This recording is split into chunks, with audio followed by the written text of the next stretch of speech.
What's up, guys? Back in 2020, I did body map testing when I was teaching spin class at All City Riders.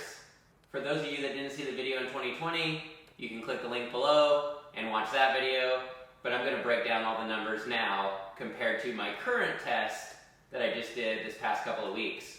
Anytime I talk to anyone, they always say, hey, you're super fit, you're super fit, you're super fit. I'm decently fit, I agree with that. But that doesn't mean I can't improve my fitness or my health. Back in 2020, I was 169 pounds. My body mass was 139.4 pounds. My left side on my torso, upper arms, had about a 1.5 pound difference variance from my right side. And that's because when I first started mountain biking, I had broke my clavicle and lost a lot of muscle when I was recovering. So one of my goals was to build on that doing my strength training at the gym and get it more equal to the right side. I had about 21 pounds of fat in 2020 on my body out of 169 pounds. So that put me at 13.2% body fat. At the time, I was a little disappointed in the number because I thought I was closer to the 10 or under range, but I wasn't. But I was still in the 1 percentile of people in or around or near my age group.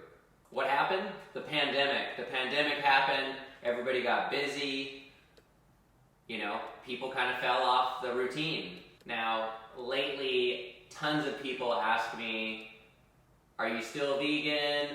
Do you eat high carb, low fat? Am I eating 30 bananas a day? No.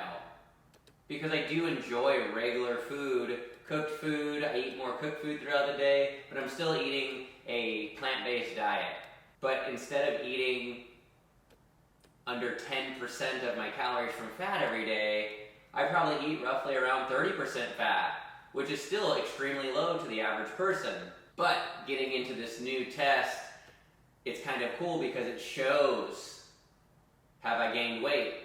What weight have I gained? How's my body changed? So reflecting on the past 3 years of the pandemic and the way I've lived my lifestyle, we're going to get to see that in the results because it shows. On July 11th, I went in for a DEXA Fit. I wanted to do this originally at the beginning of the year before I started racing so I could see how my body's changed. However, things happened and I just finally took the plunge and figured I would do it now so that I can follow up to it in December before I start my next season. 2023, 3 years later, I weigh 176 pounds. That's 7 pounds heavier than in 2023. My fat, 26 pounds of fat. So I went up about 4.5 pounds of fat in 3 years. This puts me at 14.8% body fat, which is still really great. Although I wanted to be closer to 10, 14.8 is phenomenal. The big success from this whole test is, remember back in 2020 when I was about 1.5 pounds weight difference in muscle mass on my upper body? Well, now I'm within 0.2. I've gained 3 pounds of muscle since 2023. That's huge. Monitoring my intake of calories is easy to adapt and change, but I built muscle. That's great. And so now my body's well balanced. One of the other things that was really cool to see is visceral fat. Visceral fat is the fat that's in and around your organs. Visceral fat is linked to cardiovascular disease and other diseases. In 2020, mine was extremely low. 0.75 pounds of fat around my organs. Well, although I bumped up to 14.8% body fat and gained 4 pounds of fat on my body, which are mainly in my thighs, everywhere else is pretty lean, my visceral fat went down to 0.45. That is phenomenal. And that, with the extra muscle I've gained to balance out my body, was a huge victory. And it's a great starting point moving forward into 2024. Overall, I got an A+ on my body score. So having the 26 pounds of fat on my body puts me 38% under the average person in my peer group. Body fat in my arms, I have about 3 pounds of body fat in my arms, and that puts me 22% under my average peer group. I have 12.3 pounds in the trunk of my body, which puts me 44% under the average peer group. I have 8.5 pounds of fat in my legs. I am 38% under the average peer group. Lean mass total. This is where we talk about, I want to be skinny fat, not strong. You want to be lean and strong. My lean mass, I have 142 pounds of lean muscle mass on my body, and that's 12% over the average for my peer group.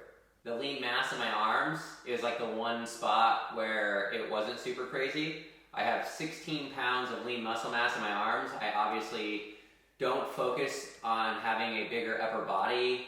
I'm an endurance athlete, so I try to be as lean and as strong as possible, but I was still 4% over the average peer group. Lean mass in the trunk, I had 69 pounds, which was 17% over the average peer group, and then the lean mass in my legs, I had 49 pounds of muscle in my legs, and I am at 10% over the average peer group. Okay, last but not least, everybody says vegans are weak and they have horrible bone density and milk makes your bones strong. But I haven't done any of that, and now that we are approaching 40 years old, this whole journey started right after 30, and I started making these videos, the journey to 40, and seeing where our health has gone as a vegan. And here we are 9 years later, and my bone density is phenomenal. I am 2.5 over target, which is great. It's the best. It doesn't get any higher. I have 8.1 pounds of bones in my body. I'm so happy to see that because it's something I never really focused on because I always just felt strong and listened to my body.